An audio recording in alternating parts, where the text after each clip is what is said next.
Assalamualaikum warahmatullahi wabarakatuh. Apa kabar teman-teman semuanya? Semoga kita semua selalu dalam lindungan Tuhan Yang Maha Kuasa.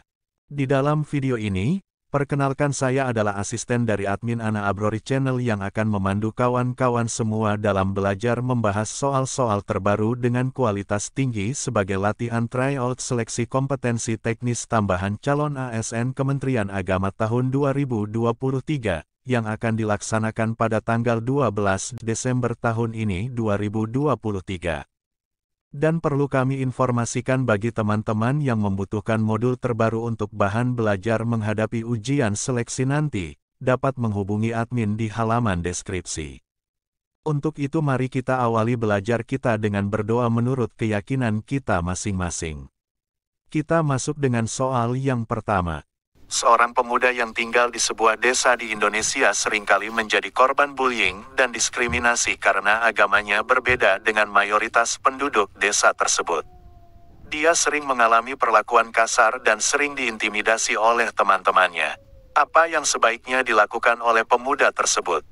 A. Memilih untuk membalas dengan kekerasan agar mendapatkan rasa hormat dari teman-temannya. B. Mencoba untuk memahami dan menerima perbedaan agama dengan tetap menjaga sikap yang baik. C. Melakukan tindakan balas dendam kepada teman-temannya sebagai pembalasan atas perlakuan yang kasar. D. Melaporkan perlakuan bullying kepada orang tua dan guru agar mendapat perlindungan. Jawaban B. Pembahasan. Memilih untuk memahami dan menerima perbedaan agama dengan tetap menjaga sikap yang baik adalah tindakan yang sesuai dengan sikap moderasi beragama. Dalam situasi ini, pemuda tersebut lebih baik mencoba untuk menjaga sikap yang baik dan menerima perbedaan agama, daripada membalas kekerasan dengan kekerasan.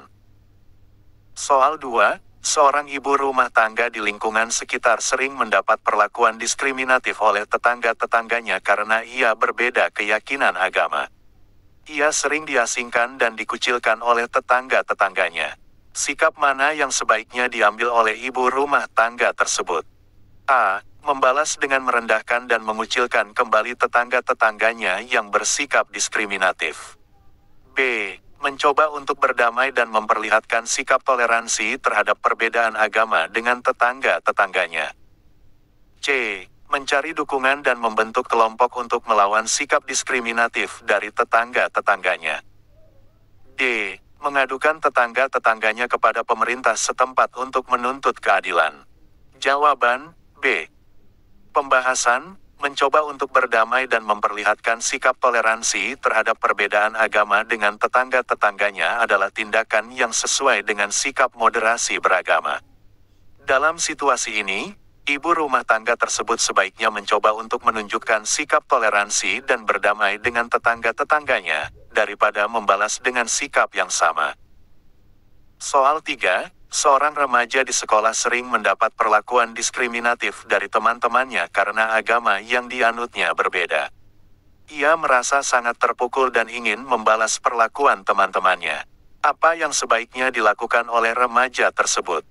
A. Menghindari teman-temannya dan berusaha untuk sendiri-sendirian agar tidak mendapat perlakuan diskriminatif. B. Mencari dukungan dari guru atau orang tua agar mendapatkan perlindungan dari perlakuan diskriminatif. C. Menerima perlakuan yang kasar dan diskriminatif tersebut dengan sikap yang baik dan mencoba untuk memahami perbedaan agama. D. Melakukan tindakan balas dendam kepada teman-temannya sebagai pembalasan atas perlakuan yang kasar. Jawaban C.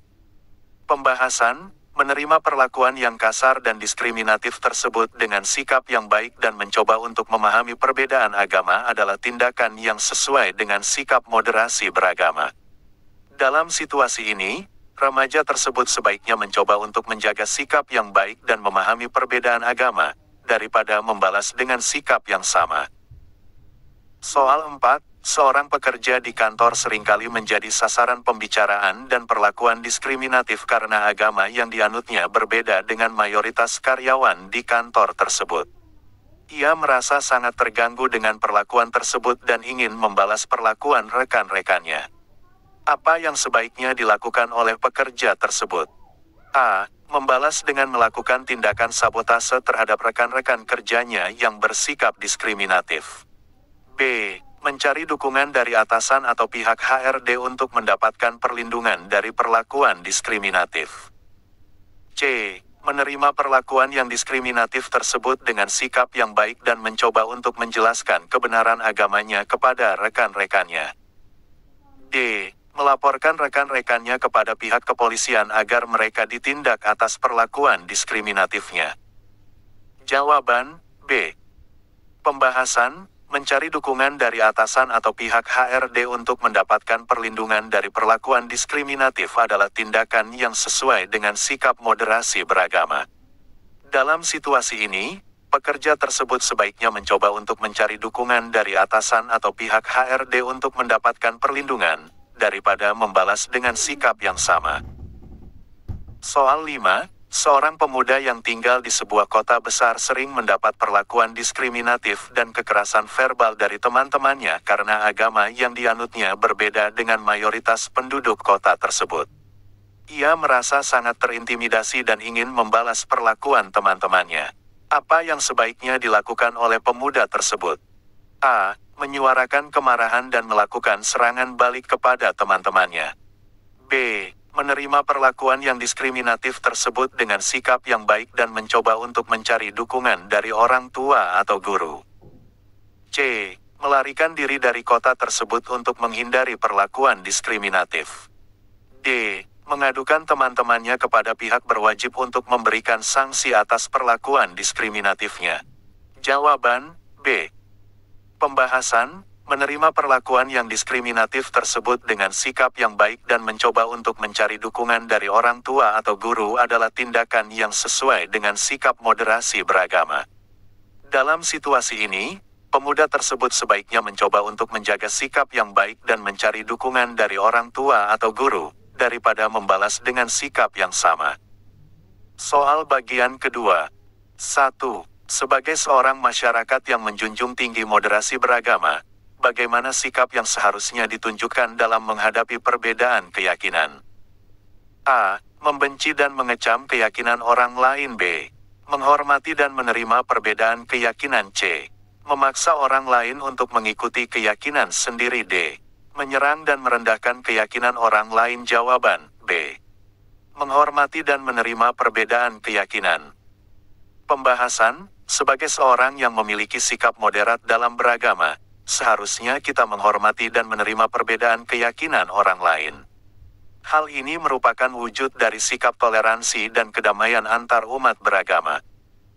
2. Apa yang seharusnya dilakukan ketika kita mendengar ada kasus kekerasan yang dilakukan oleh sekelompok orang dengan alasan agama? A. Memberikan dukungan kepada pelaku kekerasan. B. Bersikap acuh dan tidak peduli terhadap kasus tersebut. C. Melakukan kontroversi dan memperkeruh situasi. D. Mengutuk dan mengecam tindakan kekerasan tersebut. Jawaban D. Mengutuk dan mengecam tindakan kekerasan tersebut. Pembahasan, sebagai individu yang menjunjung tinggi sikap anti kekerasan, kita harus bersikap tegas dan mengecam tindakan kekerasan yang dilakukan atas alasan apapun, termasuk atas nama agama.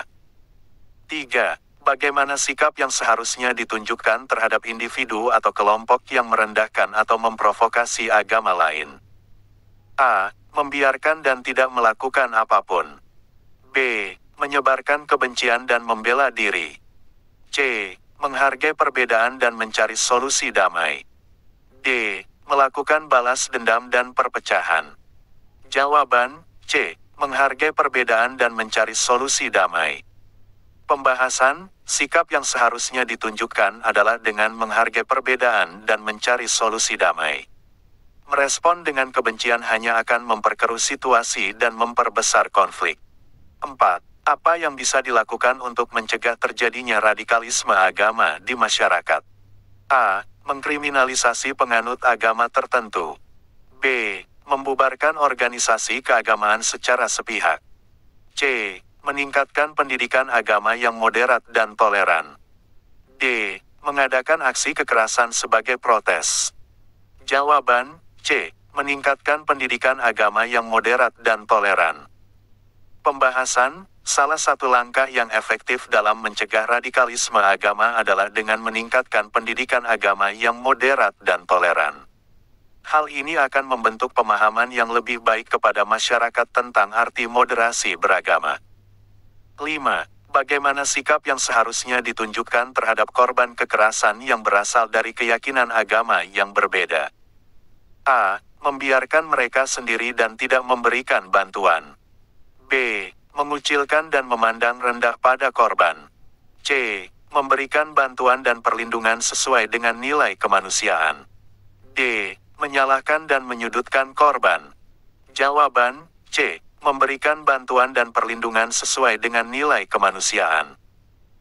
Pembahasan, sebagai individu yang memiliki sikap moderat dalam beragama, seharusnya kita memberikan bantuan dan perlindungan sesuai dengan nilai kemanusiaan kepada korban kekerasan, tanpa memandang status atau keyakinan agama mereka. Soal bagian ketiga. 1. Bagaimana sikap seorang moderat dalam menghadapi perbedaan agama? A. Menolak dengan keras perbedaan agama. B. Bersikap toleran dan menghormati perbedaan agama. C. Melakukan kekerasan terhadap penganut agama lain. D. Mengabaikan perbedaan agama. Jawaban, B. Bersikap toleran dan menghormati perbedaan agama. Pembahasan, seorang yang moderat akan memiliki sikap toleransi terhadap perbedaan agama dan menghormati hak setiap individu untuk memeluk keyakinan agamanya. 2. Apa yang sebaiknya dilakukan seorang anggota masyarakat saat menemui konflik agama? A. Melakukan tindakan kekerasan sebagai bentuk pembelaan. B. Mencari solusi damai dengan berdialog dan berdiskusi. C. Mengabaikan konflik yang ada. D. Memprovokasi konflik lebih lanjut. Jawaban, B. Mencari solusi damai dengan berdialog dan berdiskusi. Pembahasan, sebagai seorang yang moderat, sebaiknya mencari solusi damai dengan melakukan dialog dan berdiskusi untuk menyelesaikan konflik agar tidak berujung pada kekerasan. 3. Apa yang bisa dilakukan oleh pemerintah dalam menangani konflik agama di masyarakat? A. Meningkatkan kebijakan yang diskriminatif terhadap kelompok agama tertentu. B. Menggalakkan kampanye kebencian terhadap agama lain. C. Membangun kerjasama antar agama untuk mewujudkan perdamaian. D. Menciptakan keadaan konflik yang lebih memanas. Jawaban, C. Membangun kerjasama antar agama untuk mewujudkan perdamaian. Pembahasan, pemerintah harus berperan aktif dalam membangun kerjasama antar agama untuk menciptakan perdamaian dan mencegah konflik agama yang lebih besar. 4. Bagaimana cara menangani aksi radikalisme di lingkungan masyarakat? A. Mendukung aksi radikalisme demi keamanan negara. B. Melakukan pendekatan persuasif dan pembinaan kepada individu yang terpengaruh radikalisme. C. Mengabaikan aksi radikalisme yang terjadi. D. Ikut serta dalam aksi radikalisme. Jawaban, B. Melakukan pendekatan persuasif dan pembinaan kepada individu yang terpengaruh radikalisme. Pembahasan, sikap moderat dapat ditunjukkan dengan melakukan pendekatan persuasif dan pembinaan kepada individu yang terpengaruh radikalisme sebagai upaya pencegahan aksi kekerasan. 5. Apa yang dapat dilakukan oleh pemuka agama dalam mempromosikan sikap moderat di masyarakat? A. Menebarkan pemikiran radikal kepada jemaatnya. B. Mengedukasi jemaatnya tentang pentingnya sikap toleransi dan kedamaian. C. Membuat perpecahan di antara jemaatnya. D. Mengajarkan kebencian terhadap agama lain. Jawaban, B. Mengedukasi jemaatnya tentang pentingnya sikap toleransi dan kedamaian. Pembahasan, pemuka agama memiliki peran penting dalam sosialisasi nilai-nilai toleransi dan kedamaian kepada jemaatnya, sehingga mampu mencegah timbulnya sikap radikal di masyarakat. Oke, baiklah kawan-kawan semua. Sampai di sini dulu belajar kita di dalam video ini. Semoga bermanfaat dan dapat menambah wawasan keilmuan kita sebagai bekal menghadapi ujian seleksi nanti. Dan semoga kawan-kawan semua dapat lulus mengikuti seluruh rangkaian seleksi P3K dari awal sampai akhir nanti. Wassalamualaikum warahmatullahi wabarakatuh.